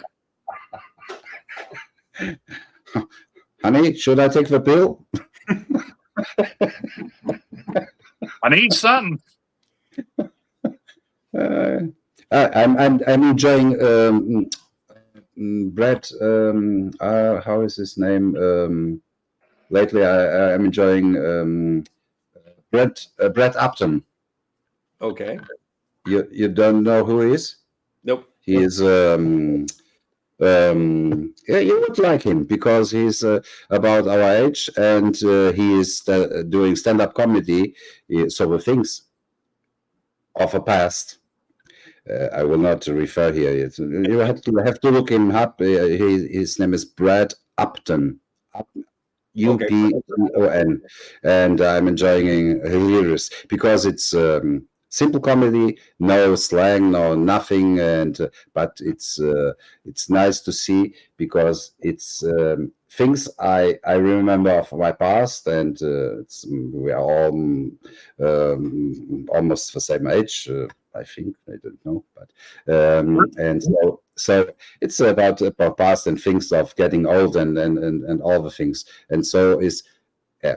I'm going to Tamai too, and it's nice, and I'm enjoying it a lot. And it's nice, it's clean, it's funny, it's funny. I like it, it's funny, but okay, it's okay. Well, I'm going down on this, and but I will stay in the chat. You say the chat. All right, see you, Luma. Luma, it was great to have you here. Have fun, and until the next time. Okay. See you, Luma. Ciao. Tschüss und auf Wiedersehen. And happy trains. That's right. I'll be the same. Tschüss and happy trains. Yeah, I was just going to tell Rick there. I've got some HOMPH locomotives. Well, actually, I say some. I've only got 2, but yeah, they're good engines for what they are. It is an addiction. It is. Once you say, "Oh, look at that, I like it," and then you buy one, and then it can be different models. It can be different types. Like, Chris was just talking about he got his first diesel 2 years ago. And I remember when he bought it. I actually remember he was in a chat room talking about getting his first diesel, that he wasn't a big diesel fan, and he won a diesel. It wasn't from Bernie, was it? I'm trying to remember where you won it. But anyhow, he got it, and now he's got 60. I wasn't into steam trains. The thing is, I say I wasn't into steam trains. I wasn't into collecting them. But I always admired them because when you look at a steam locomotive, those were built 100% by hand. They weren't shaped in molds and injection poured and so forth. It was all steel, melded, folded, bent, and worked by human hands. It was, and everything was custom made. Right. And especially the ones made before production lines. Once you had production lines, some things were prefabricated, but I always admired that. That was a lot of sweat hours. That was a lot of hard work by a lot of men and women. Yeah, and it's funny because a lot of that stuff was that made steam so great was every railroad was different. In fact, classes of steam engines were different from each other on the same railroad. But that was also steam's greatest downfall, was because unlike a diesel where you can just plug a part in and go, I say plug a part in, but you get the idea. Right. You can replace parts a whole lot faster than you could a steam engine because everything was custom made. There's this. Good night, Ian. Good night. Steam didn't die off because the diesel engine outperformed them. Steam died out was because the diesel was more efficient at what it did. Upkeep, cost of upkeep. Exactly, the upkeep. I mean, obviously, in the long run, diesel engines can have more horsepower than a steamer could, and at the time, especially when diesels first came out, cost of fuel was relatively the same. The amount of coal you were burning was fairly cheap, and the amount of petrol to make diesel was. So, but yeah, it was just upkeep. And they were competing with the interstate highway system that was really up and coming at that time. So yeah, I mean, well, and of course that's what really killed most of the passenger train service in this country. Was we built the cross country highways, right? But the thing is, it becomes an addiction, and like an addiction, an addiction. Some addictions can kind of be good. You can be addicted to kindness and helping people. But all addictions carry a price, and I'm not talking the money you put into it. It's, you know, the more you get into it, oh my God, I got to have this. I got to have that. Oh, I got to have this. I got to have that. And it's a self-control, which I've lost. I have broken that beyond where I start going, oh, well, I want this train now. Oh, I want that train now. And I'm well beyond what I envisioned and wanted to have. And just to kind of play on that point, Anthony, I've been there. In fact, I'm sort of still there, although I backed off quite a bit here recently. But you know, I would see stuff, and I'd be like, "Ooh, that's cool! I gotta get that." And you know, here in recent months, I'm saying, "Okay, I'm gonna back off. I'm gonna try to start saving my money because I got stuff that needs to be done." And then they start releasing all this cool stuff, and it's like you wish you could turn your phone and everything off, where you didn't have to sit there and watch all the cool stuff that's being released. Yeah, it's and I'm prone to the flip side, because in the last 3 years I have quadrupled, quintupled, sextupled my collection just in the last 3 years. Really, since right before I retired, my last year of teaching. Well, even just COVID. And I have been in a situation where I'm able to do that. And this is it's a touchy subject to bring up.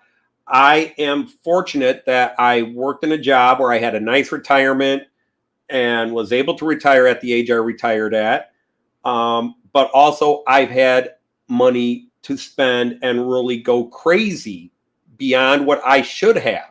And there is a large percentage of my mind that remembers how Joyce and I spent most of our life raising our kids, where we lived paycheck to paycheck, and well, we're not going to be able to pay this bill this month, and maybe we can catch up next month, and you know, maybe I could work overtime or coach here or get a second job and do this to make ends meet. And I still remember those days. And now I go out, but I watch my friends where they talk about, I really want to buy this, but it's 150 pounds or it's 150 euros. And they talk about it's too tight a price for them. They don't have the money to spend on it. And then I do a video where I've just spent $300, $350 on one locomotive.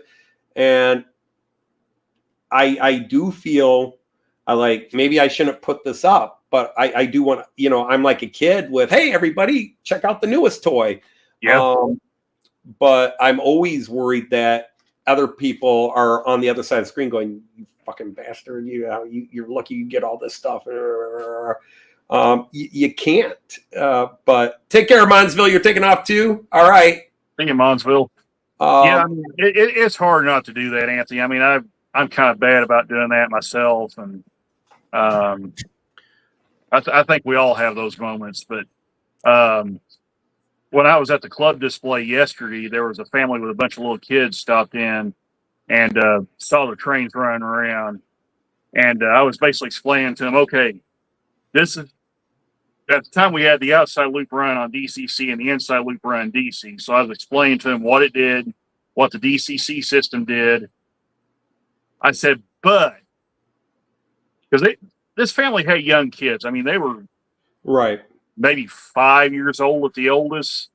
You know, I'm just guessing, but I'd say probably 5, 6 years old, kindergartners basically, and then you know even younger than that. Right. And I'm like, if you're, because the parents were wanting to start them out in Malrero. They were interested. The kids were into it and all that. You know, I let them blow the horn on the engine and all that stuff, and they had a good time doing that. But I was like, don't take this as me trying to tell you how to starting a hobby. I said, all I can do is just give you my best advice. I said, if you're going to start them out in Malrero, don't start them out with stuff like with the sound equipped, highly detailed engine. I say, get something like a cheap Athearn Blue Box. You can generally find those things between $10 and $40, depending on where you look at. Right. They're easy to maintain. They pretty much last forever. I mean, you can't kill them, and they pull up not a long train, but a respectable size one. It'd be a good, and they can grow with the train. So I said, just start out kind of with something cheap, get them used to the hobby, and then they can as they improve their skills. So, but yeah, it was really neat. You could they asked a lot of questions. What were the best makes to get into and all that, and all I could do was just offer my best advice. Mm-hmm. So yeah, and it's start cheap and small because the price of everything can overwhelm, but also, the kids are going to be drawn into that. Oh, the horn, right. But they even make analog ones that you can make a horn work. Yeah. But and you could buy a little cheapy, one of those little cheapy sound things where you can just put it right against the power pack, and it's got buttons for the horn and the bell and all that. But Xantech, I was 36 years a teacher. I taught, actually I started in the prison system as a teacher, but I taught English and history and all sorts of things related to English, such as speech, drama, literature, all that. And then the second half of my career, I taught German and also a class called mythology. But for 18 years, I was an English teacher and history teacher. And then the second half, I was German and mythology. I came out of the university with a lot of degrees. And what did I do to go to jail? I accepted a job. I did not, it would take a while to explain how the American system, I mean, first of all, there is no American educational system. School districts are different from city to city, village to village. There are certain things that are true. For example, you have some level of elementary school and then high school, but you can have a kindergarten through 8th grade school, and that's an elementary school, or you can have middle school, which is 5th, 6th, and 7th grade, and high school starts in 8th, or you can have junior high, which was 7th and 8th, and then senior high school starts 9th, 10th, 11th, and 12th, and then you go on to uni. But outside of the 4 core courses, which are your English, your reading and writing class, math, science, and then social studies.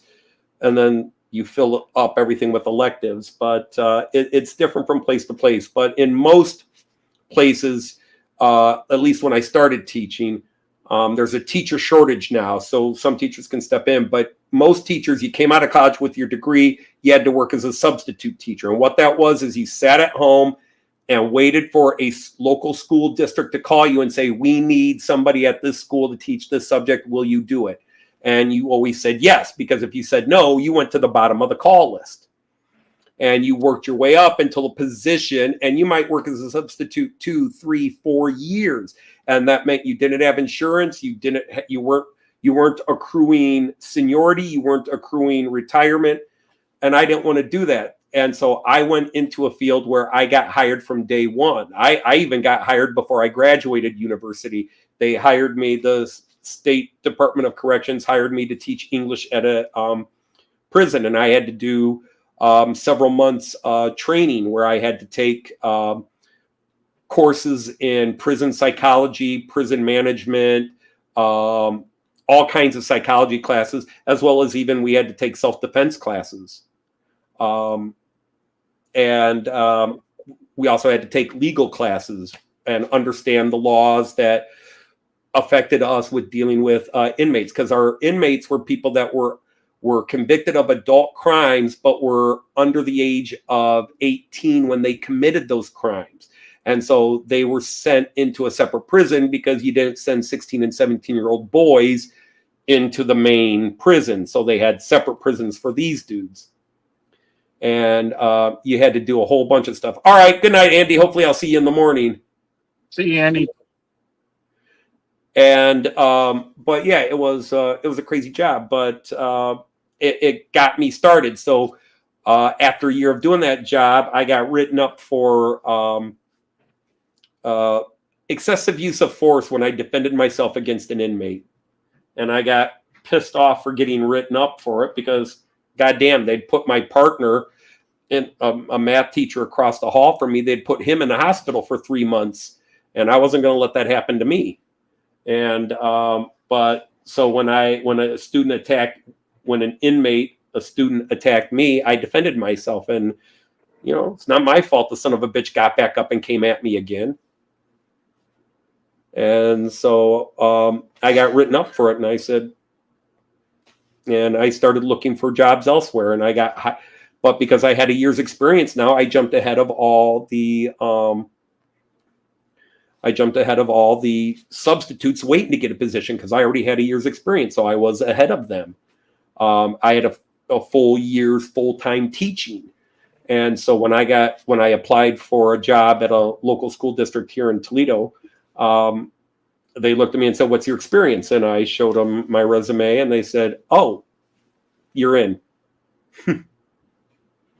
Dang, that was. Well, Luma, I am part of the woke move, so, but that's a different story. Yeah, I mean, I defended myself because the funny thing is, these were inmates that had committed serious crimes. Okay, we're not talking petty theft. We're talking everything from assault, grand theft auto, sexual assault, to murder. The very first class I had 2 guys convicted of murder in it. The very first time I walked in as a paid teacher to teach a class, there were 2 murderers sitting in my class.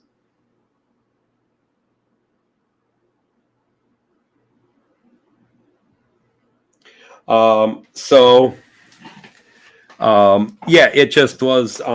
It was just crazy. I wasn't happy with it. But yeah, so once they saw like, oh, you taught in a prison, you can handle anything we got.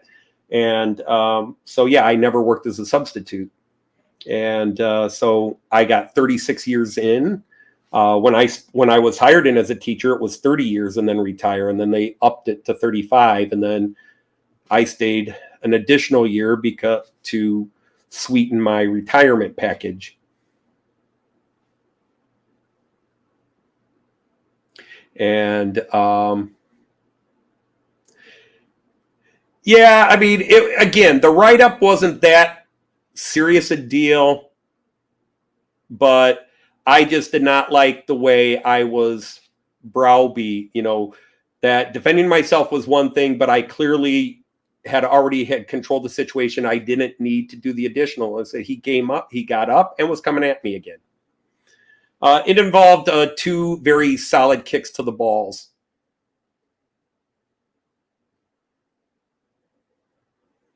And the fact that I was 6'3" and the inmate was an idiotic 5'9", and I outweighed him by 60, 70 pounds. They felt that maybe I should have been less aggressive in my defense. But, and see, that's the thing people don't understand, is that as tough as the state is on criminals and blah, blah, blah, once the criminals are in the custody of the state is their mother, and it acts like a mother. How dare you touch my child? Yeah,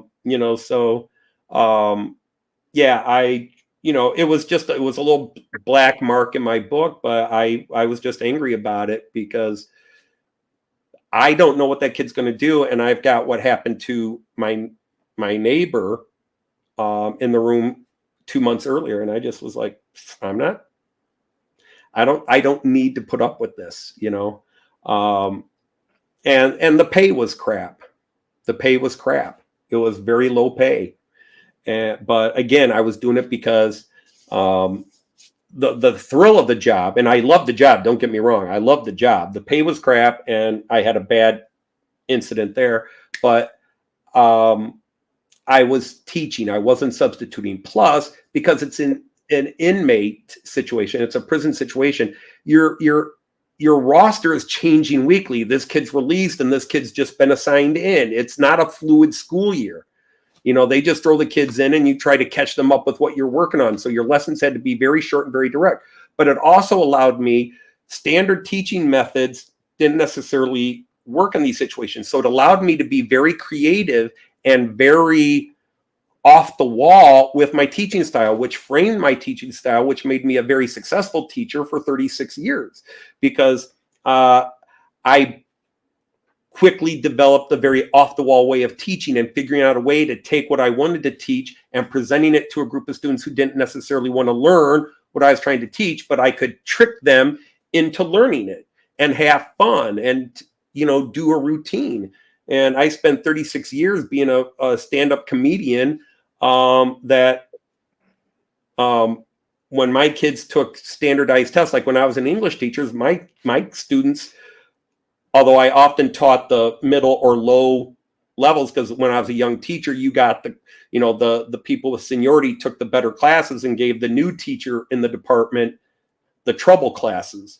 And my kids would score as well or better than even some of the highest classes. And I had so much success that I got asked to do some training courses on why do your kids do so well on the standardized testing, and your kids, like, you were teaching this low English class and they scored better than our honors English class on the standardized testing. I said, because I don't make my kids stress about it the way you guys make those honors kids stress. They are so stressed out about it. And I said, you know how I train my kids to write the essays? I said, have you guys ever made fun of a snob? Yeah, man.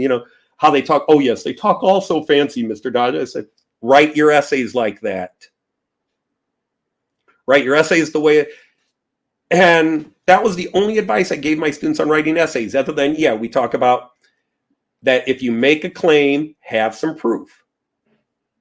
For example, you have to go back in time. Joe Montana's the best quarterback ever. Why do you say that? Well, why? Convince me. I'm not a Joe Montana fan. Why is he the best? Well, he's won 3 Super Bowls. Okay, well, I can name Terry Bradshaw won 4. Terry Bradshaw's better than, oh yeah, but he's got a higher completion percentage and more career touchdowns and blah, blah, blah. So thank you. Now you're giving me evidence. Whenever you make a claim, have evidence. Support. Something that is written, something somebody else has stated that supports what you're saying. And you get them to see it in a different way instead of the standard old this, that. Get them to love Shakespeare. I used to show my students every dirty joke in Shakespeare, and there are a ton of dirty jokes in Shakespeare. Because most English teachers that taught Shakespeare, like, oh, Shakespeare, the greatest writer in all the English language, and that he was so highbrow. No, what made Shakespeare great was he was an actor. And when Shakespeare was an actor, being an actor was as bad as being a prostitute.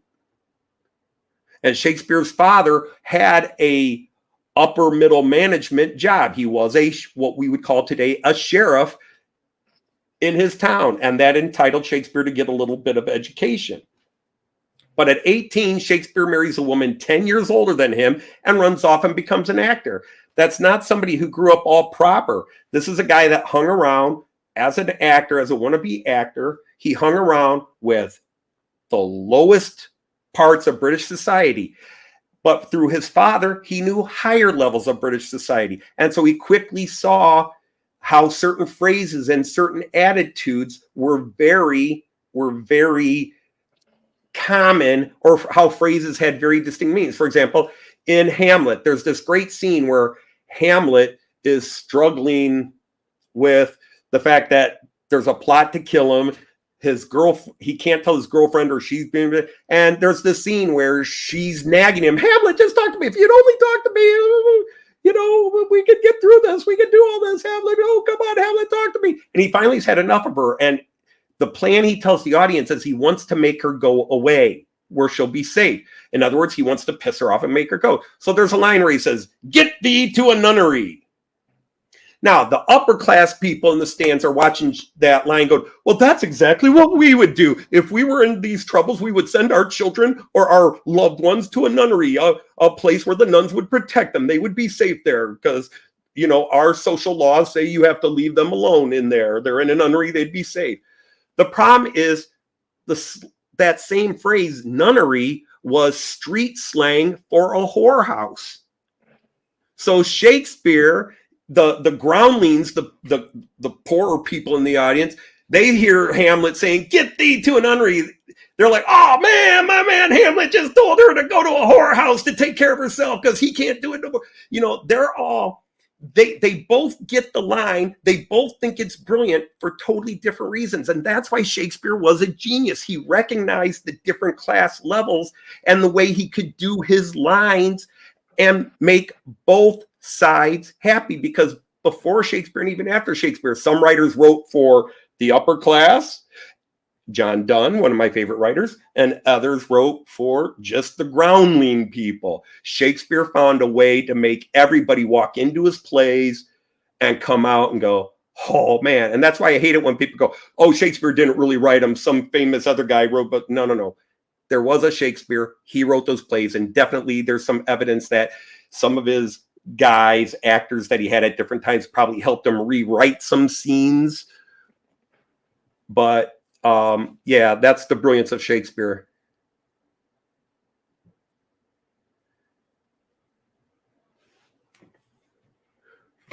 So I've totally lost everybody there. Sorry, guys.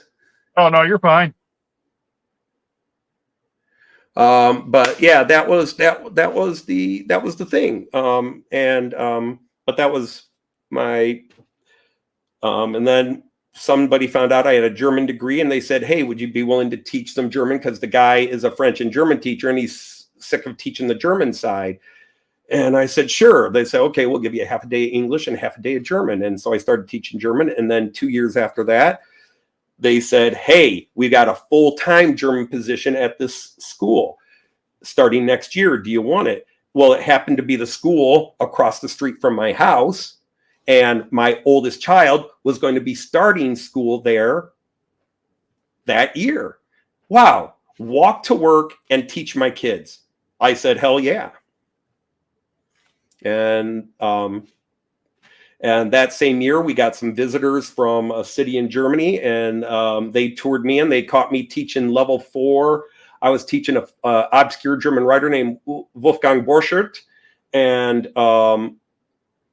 And these people are like, "Holy crap, here's an American teaching Borchardt, and most German teachers don't teach Borchardt. Most of our teachers in our school don't even teach his work." And they were so impressed with that. And they talked to the students, and they said, "Oh yeah, Mr. Dodge is fun, and we love him. He's at this, blah, blah." And out of the 14 high schools in the region, they chose me to be the school they asked to do the exchange program. So a year later, I'm taking students to Germany. And we did that from 2003 to 2016.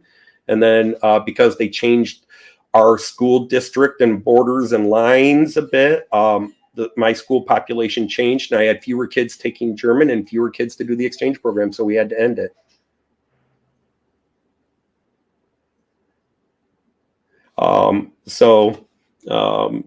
I mean, I'm proud of my career. Some ways, I think my last 3-4 years, even though I was still doing what I considered excellent work, it was getting harder. I was tired of my principal, tired of administrators, tired of state regulations. And I was, once I closed the door and started my lesson, I loved it. But as soon as I opened the door and walked through the hallways and walked into offices, I hated it. And it just so happened that if I were to go one more year, I had all this state paperwork. I had to take classes. I had to do this. There were state evaluations. I had to go through all this in one shot. And I just said, I don't want to do it. And if I announce my retirement, I don't have to do it. So I said, you know what? I'm done. Yeah, and I did. It took a long time for it to sink in. But yeah, it was traveling to Germany, and I took my students everywhere by train. We never rented a car. We never asked people to drive us. We very quickly learned the rail system, and hop here, we're on a train. Hop there, we're on a train. And sitting on a train and traveling and looking out the window for the first time and seeing the beautiful German countryside. And then gradually other parts of us going, because we were in the north, but gradually we went other places along the Rhine, down to the Alps, went into Austria with our students for a bit. We always lived in the north, but we would take field trips and go elsewhere. We always lived in Delmenhorst, but they would have getaway trips where for a day or two or for 4 days, we would go somewhere else and just hang out and get away from all the pressures of being exchange students. And it was great. But yeah, I fell in love with trains, and one of the last years I finally decided to buy a train, and bam, I was hooked. I bought a ICE3, and I now have this insane mess around me. Math, English, and science were must. We had that, but you also had to have various social studies. You had to have history, local history, state history, American history, and then in high school you got world history. You had to learn world history. Kind of hard to take thousands of years of history and throw it in.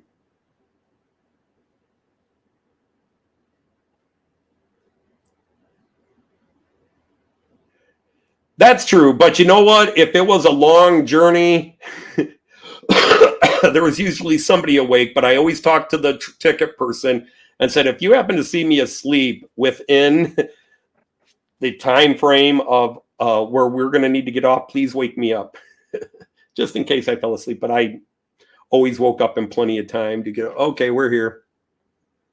Yeah. But anyhow, on those silly little stories, it is 10 after 10. I've been going for 2 hours and 10 minutes again, so I think I should call this a night, because some people get an extra hour. They hit 2 o'clock and it stayed 2 o'clock, but here we don't get that. But anyhow, yeah, Randall, I know I just babbled again, and you just don't worry about it. But thank you for coming up, and Luma, thank you. Let me come on. Luma, thank you for giving us a great talk. Yeah, I'm a chatterbox. What can I say? So anyhow, on that note, I am going to say to all of you, good night, take care. Auf Wiedersehen, tschüss, and happy trains. And I will see you next week on the Wacky Weekend Lite show. All right. See you, Anthony. See you guys. Take care, everybody. Goodbye.